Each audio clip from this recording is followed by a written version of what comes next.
In this lecture, we're going to take a closer look at one particular type of joint called the synovial joint. And the synovial joint are joints that we typically find in our extremities and have some key distinguishing features. The first feature is that the ends of the bone that form the joint are covered by hyaline cartilage, or just simply referred to as articular cartilage, and you can see that here on the diagram here on the right, shaded in this white sort of structure around the ends of each bone. The synovial joint is characterized by a small cavity, often referred to as the synovial cavity, and is covered by an articular capsule, which itself is made up of two layers, an inner and outer layer that we'll see here shortly on the diagram on the right hand side. The inner part of the joint capsule will produce and secrete a fluid referred to as synovial fluid that exists inside that joint enclosed by the capsule, and the fluid functions mainly to decrease the friction between the ends of the bones covered by the articular cartilage so as to make the movement much easier.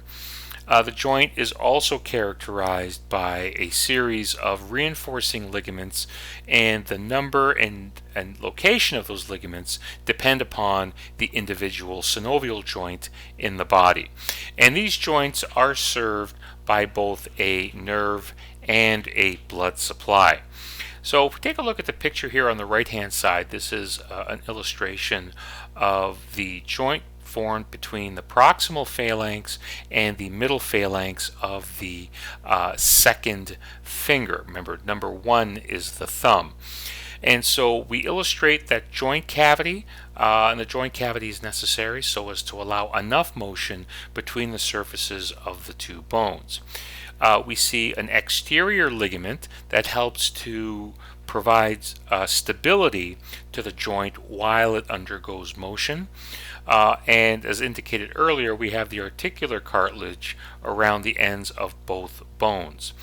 The joint capsule encapsulates the entire joint, made up of the outer fibrous capsule and the inner, what's often just simply referred to as the synovial membrane, that's responsible for producing and secreting synovial fluid.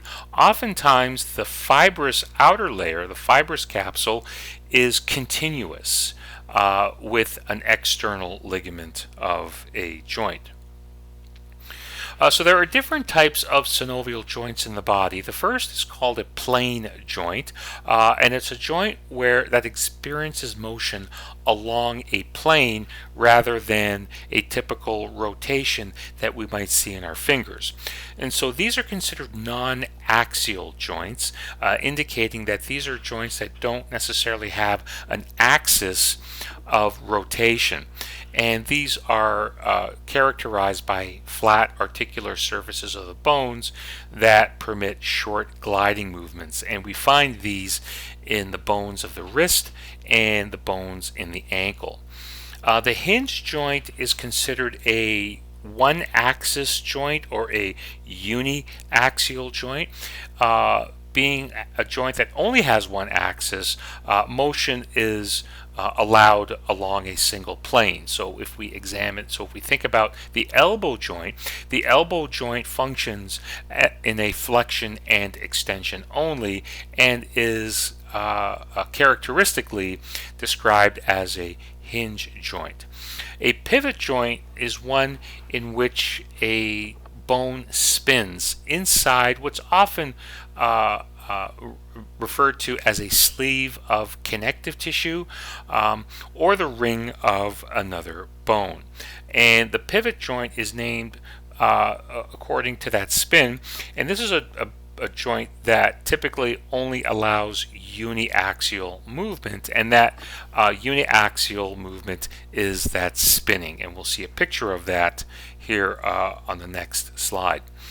The ellipsoidal joint or the condylar joint is considered a biaxial joint. So this is a joint now that has two axes of motion, and so the articular surfaces have a more rounded appearance, and this permits angular movements through two planes.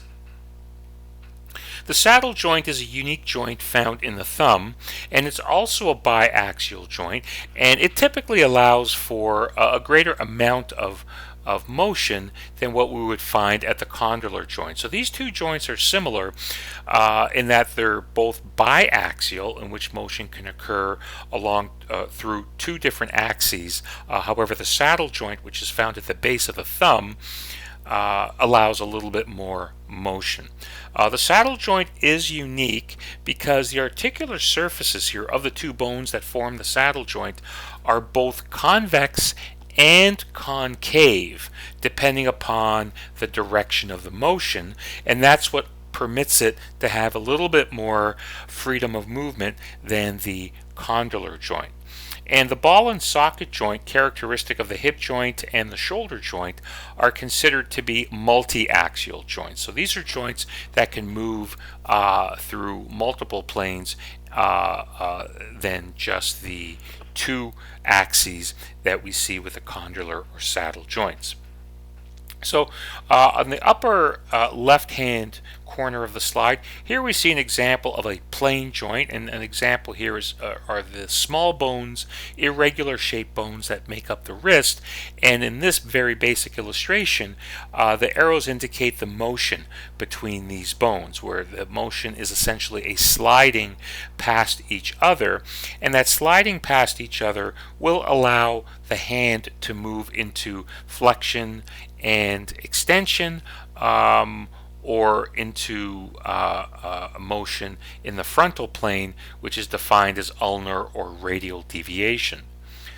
The hinge joint, as described in the previous slide, and the example here is in the elbow, specifically between the humerus, or distal humerus, and the upper portion of the ulna. And you can see how these two parts of the bone will fit snugly together, and that will permit flexion only, just like a door hinge. The pivot joint here on the bottom left-hand corner, we find in the elbow as well, but this pivot joint occurs with the radius articulating with the ulna.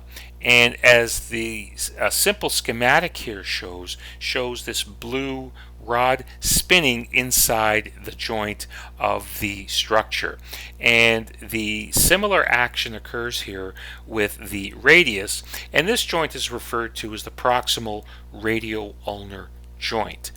So this is the joint formed between the radius and the ulna on the proximal side, and this is what allows forearm pronation and supination. The condylar joint on the lower right-hand figure here illustrates, in this particular example, the joint between the proximal phalanx and the second metacarpal.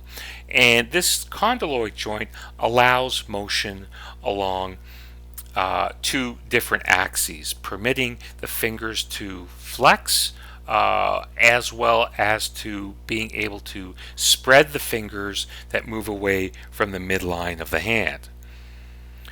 The saddle joint that you see here, found at the base of the thumb, the first metacarpal, and the carpal bone it articulates with, this is also referred to as the carpometacarpal joint, and as illustrated in this drawing here you see each surface can be both convex and concave depending upon the direction of the motion, and because of that it gives this joint a little bit more mobility than what we saw with the condylar joint.